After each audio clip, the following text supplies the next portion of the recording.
Daveji. So I am beginning with a Ved mantra. Om Agnimile Purohitam Yajjasya Devam Ratvijam Hotaram Ratnadhatamam Om. So we are discussing about Yuga Dharma. Yuga we know is a different Yuga from the past. It is Kali Yuga. It is dark age. So with this theme, we are under the impression that are we searching for something, some dharma. Dharma is a concept as per Vedic wisdom which carries us from one end to the other. It is like a boat. Dharmo dharayanti iti dharma. That holds one is dharma. So according to Manu, dhrati kshama damo aste शौचम इंद्रिय निग्रह सत्यम अक्रोधो दशकम धर्म लक्षणम धी विद्या सत्यम अक्रोधो दशकम धर्म लक्षणम. These are the 10 features of dharma. So it means dharma is something which has to appear in one's life so that the person can just carry on his journey of soul easily, comfortably, and to the mission. And the question arises, what is our mission? What is the mission of this human life? When this Kali Yuga began, Shri Krishna, after Mahabharata was, 5 brothers, Pandav brothers, they came to Shri Krishna and asked a very simple question, common question, Sir, what would be the impressions of Kali Yuga?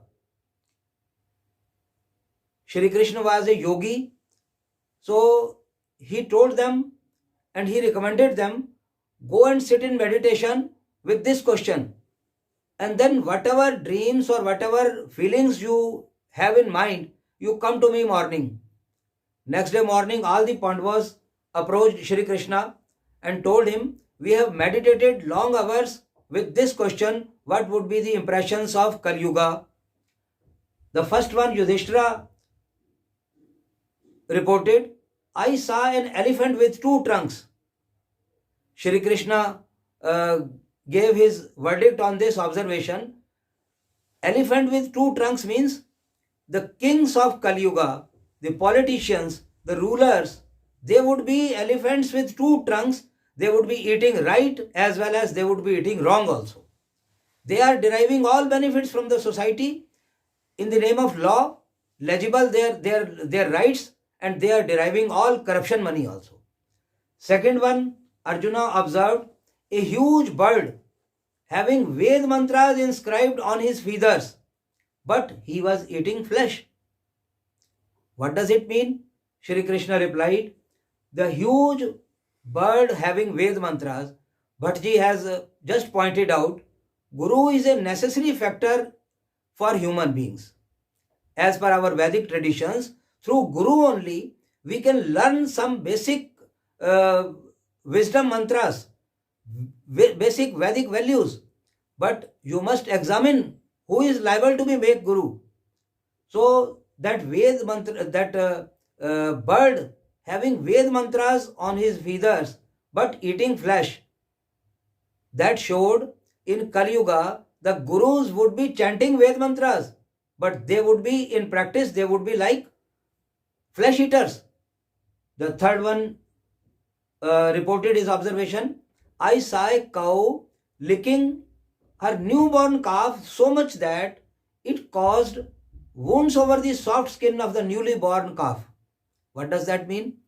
Shri Krishna ji replied, this shows that parents would love their children so much, they would be caring so much that they would not spare any chance for their children to grow as a natural human being.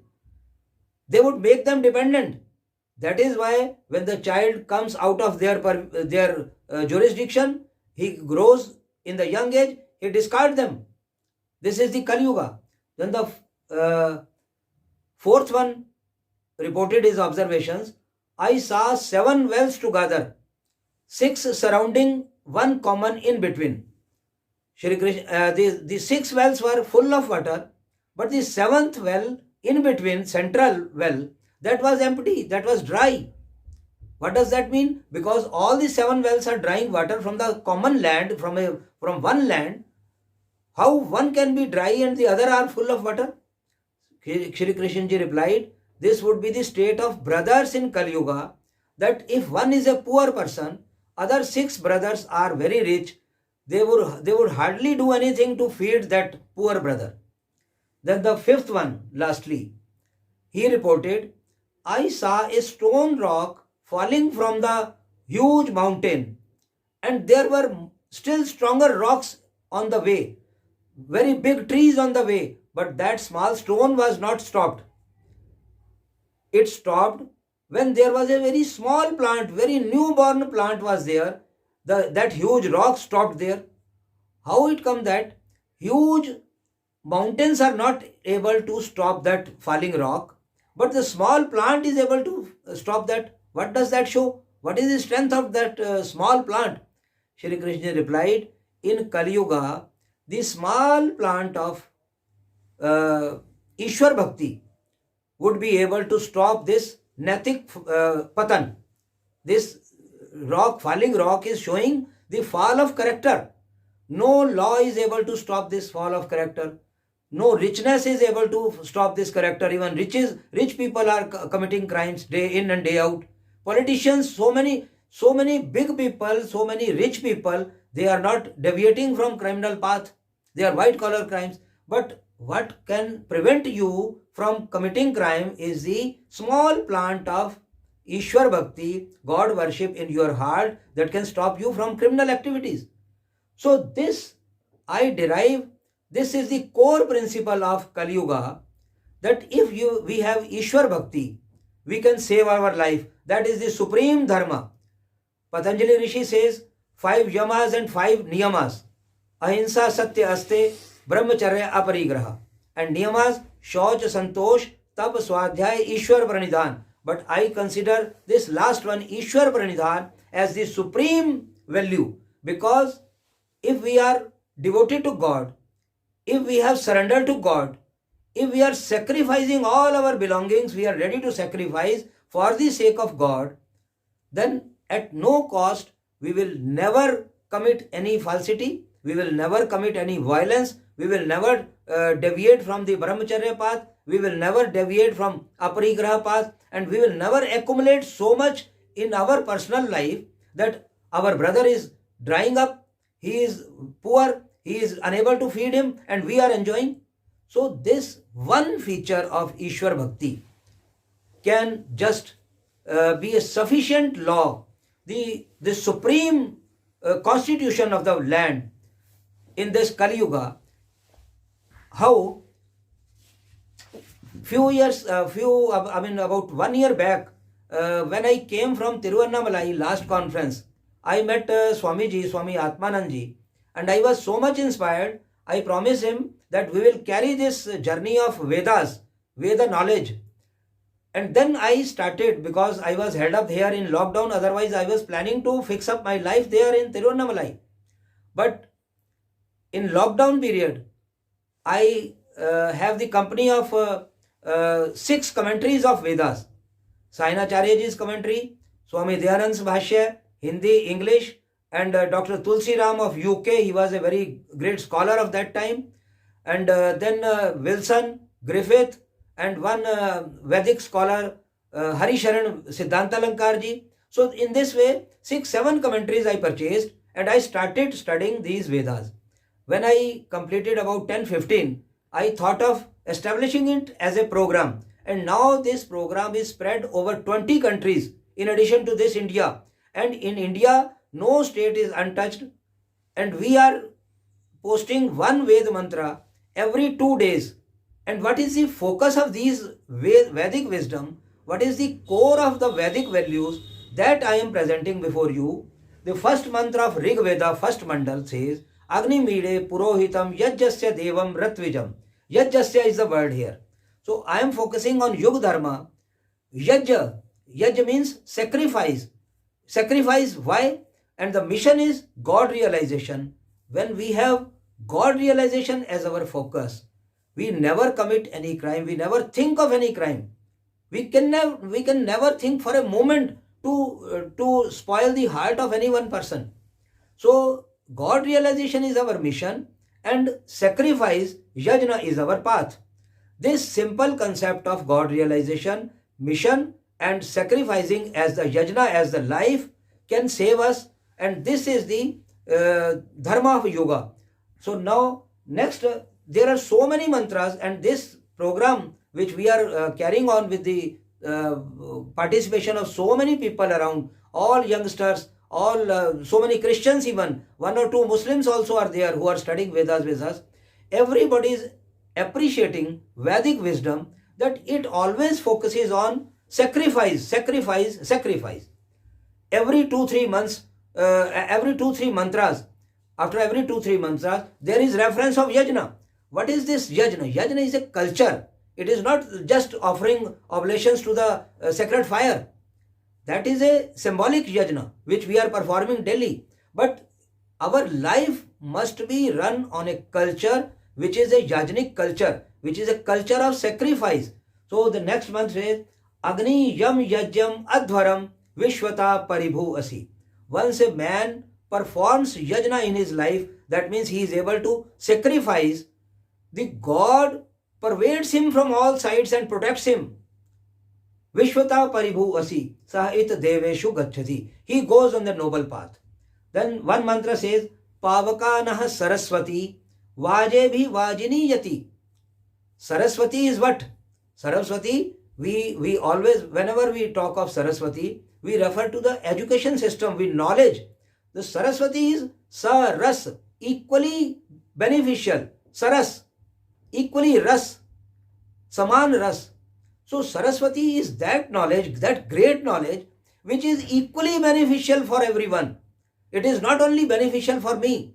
So the money, if I have 100 rupees and I am just spending it with 4 or 5 of my friends, it means that spending of 100 rupees also is Saraswati.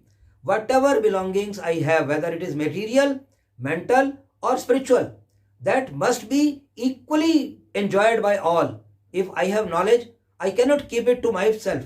If I am enjoying that knowledge and I am deriving so many glories and praises from the society, it is of no use.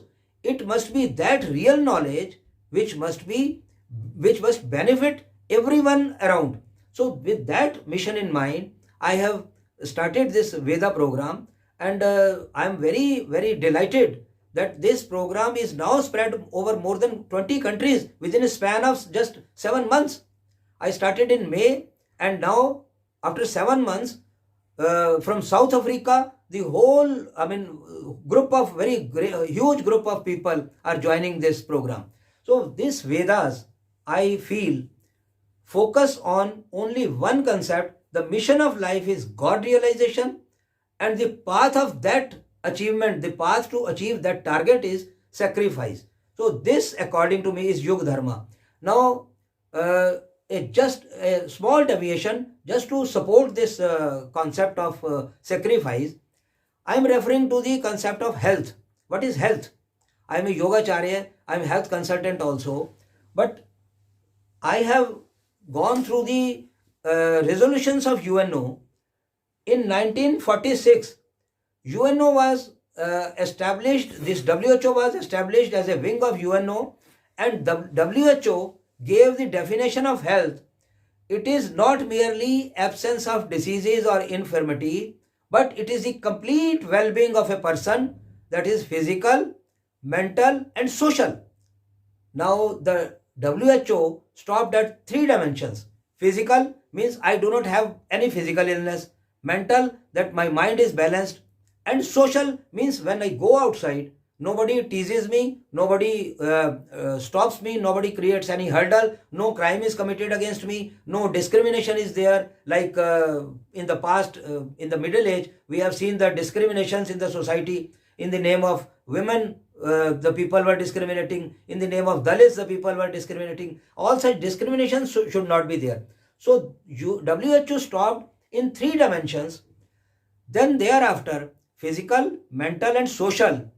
Then an era came in 1983, just about after 40 years of the WHO's giving this definition. In 1983, 22 nation countries of WHO recommended that spirituality should be added to the definition as a fourth dimension. How it came? Ayurveda, from the old time, Ayurveda is saying what is in Hindi, in Sanskrit we call it swasth, health is swasth. The definition of swasth as per Ayurveda is swasthite iti swastha. The one who is established in his soul, who is meditating in his own self, meditating in his core energy, who is attempting to realize himself. Swami Atmanand ji says, when you focus on realizing your own self, you will realize God. First you will realize your own self, then you will proceed to realize God.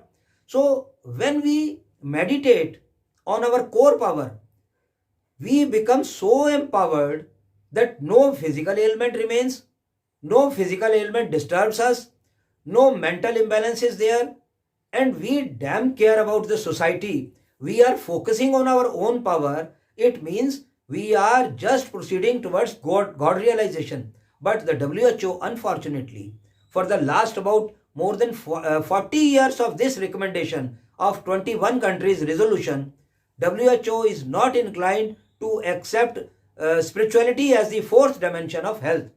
Now then came 1998, when a special group of WHO was formed to report whether spirituality should be added to the health or not.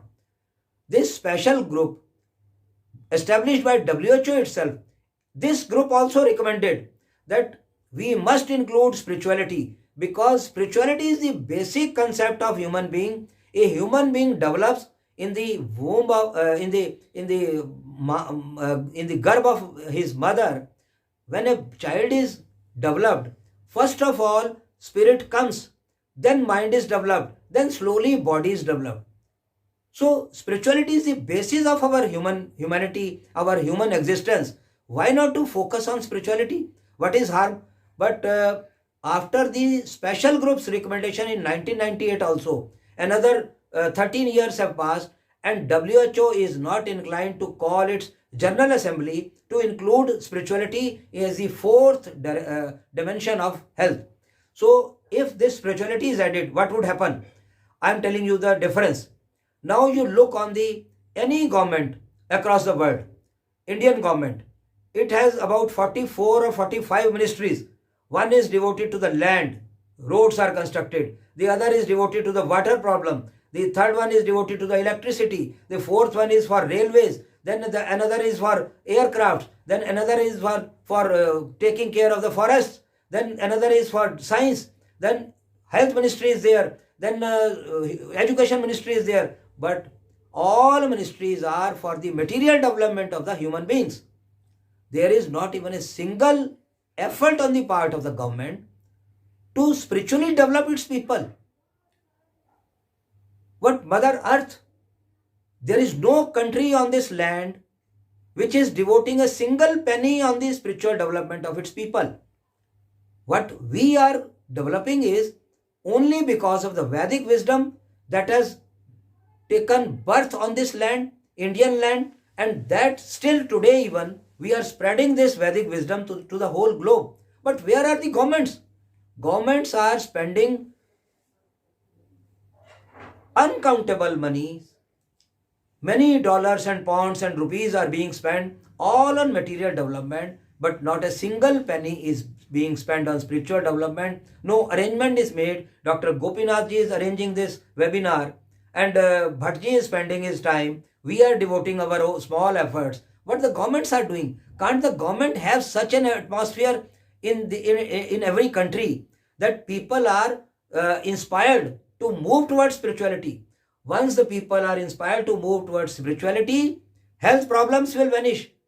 You have seen during the last about 8 months or 9 months, what a huge panic is being created on the name of just a small virus. Every time, any time in the past, any time in the future, we will continue to have thousands of viruses around us. But who will be saved? The person who is fixed in his soul, because the person who is spiritual, he will not eat like animals. What people are doing, they are just eating like animals. They don't have wisdom to see what is beneficial for them. We all are eating acidic food. As per naturopathy values, we are recommended just 20% acidic contents in our food daily. 80% food must be alkaline. If we switch over to this ratio, there is no question that we will be affected by any virus. So we have left our Vedic wisdom in eating. We have left our Vedic wisdom in living. We have left our Vedic wisdom in thinking. We have left our Vedic wisdom in acting. We have become self-centered. That is why we are catching all diseases and all crimes. So, according to me, the Yoga Dharma, and we must strive hard to refer it to the UNO, that Yoga Dharma is, the mission is God realization, and the path of Yoga Dharma should be sacrifice. Even I may mention United Kingdom, UK's Healthcare Foundation, that is a government-sponsored private body, which has given its observations that a person rich in charitable activities, who is performing charitable activities, he is lesser prone to attract heart diseases. We can avoid heart diseases also, and we can avoid any disease according to our this Ayurvedic concept and Vedic wisdom concept. If we just move our life on sacrifice, then I think our people, the people of the globe, will be able to live peacefully. Governments should also take care of all these things, that sacrifice should be the most important inspiration from the government side for the people. This is my submission, that Yoga Dharma is a dharma of sacrifice. Dhrati kshama damo aste shaucham indriya nigraha dhi vidya satyam akrodha dashakam dharma lakshanam. All these are focusing on sacrifice. We are being taught, we have been taught in the past by our rishis and saints to sacrifice for the sake of our family, to sacrifice for the sake of our society, our nation, and the whole globe. So I invite all of you to bless this Veda study program and to